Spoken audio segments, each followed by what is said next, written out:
गुरुजी, शुद्ध जानने का प्रक्रिया क्या है?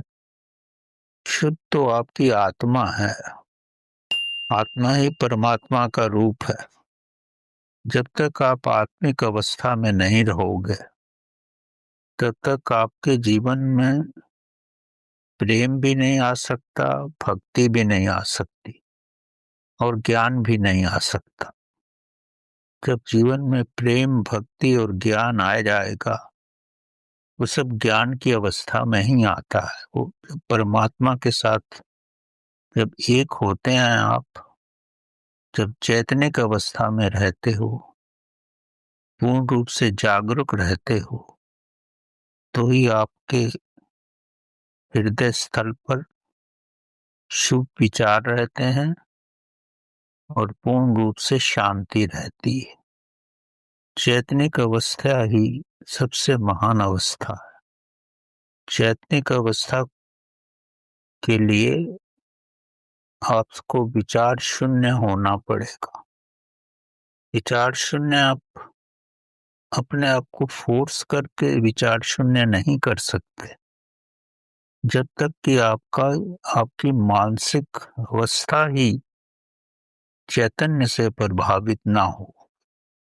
जब चैतन्य का प्रकाश रहेगा तो ही मन में ये प्रकाश का अवतरण होगा और आपके अंदर से हर तरह के विचार हट जाएंगे और तभी आप महाशांति का अनुभव करोगे।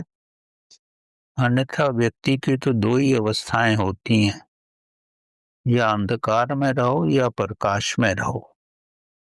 दोनों अवस्थाओं में एक साथ नहीं रह सकते आप। या तो पूर्ण रूप से संसार में रहो तो वो अंधकार की अवस्था है, आत्मा के साथ रहते हो तो पूर्ण रूप से प्रकाश में रहो। दोनों एक साथ नहीं हो सकती। तो जैसा भी आप अपने आत्मा की गहराई से चाहोगे, वैसा ही आहिस्ता आहिस्ता हो जाएगा। अब प्रश्न ये उठता है कि आप जीवन में चाहते क्या हो?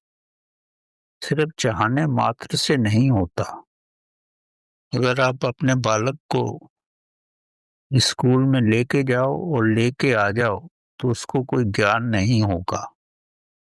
अब बालक को स्कूल में ले जाते हो, 2-4 घंटे वहां पढ़ाते हो, फिर घर में आके उसको पढ़ाते हो, तब जाकर के 15-20 साल में वो किसी शिखर पे पहुंचता है। वैसे ही अगर आप बीमार हो, अस्पताल से जाके आ जाओ तो आपकी बीमारी नहीं ठीक होगी जब तक कि आप दवा लेके नहीं आओगे और पूर्ण रूप से दवा के अनुसार नहीं रहोगे, आप स्वस्थ नहीं हो सकते। ऐसे ही मंदिर में जाकर के वापिस आने से भगवान नहीं मिल जाता। मंदिर से शुभ गुण लेके आओ और उन गुणों को अपने अंदर विस्तार करो। जो विस्तार करोगे, उसके साथ रहोगे, तो ही धीरे धीरे आपका जीवन बदलेगा और आपकी अवस्थाएं बदलेंगी। ये कुछ क्षण भंगुर में नहीं बदल जाता। ये तो अनंत यात्रा है। अगर अनंत यात्रा पे चलना चाहते हो तो अनंत बनने की कोशिश करो, अन्यथा सांसारिक अवस्था में ही रहो।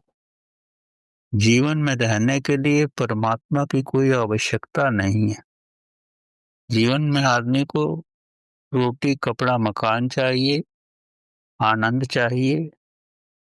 परमात्मा की कोई जरूरत नहीं है।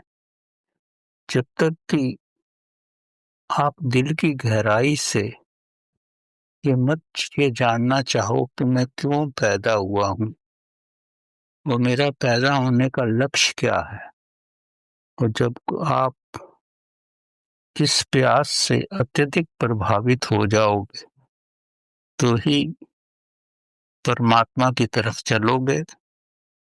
और परमात्मा की तरफ चलना ही सबसे बड़ी लग्जरी है।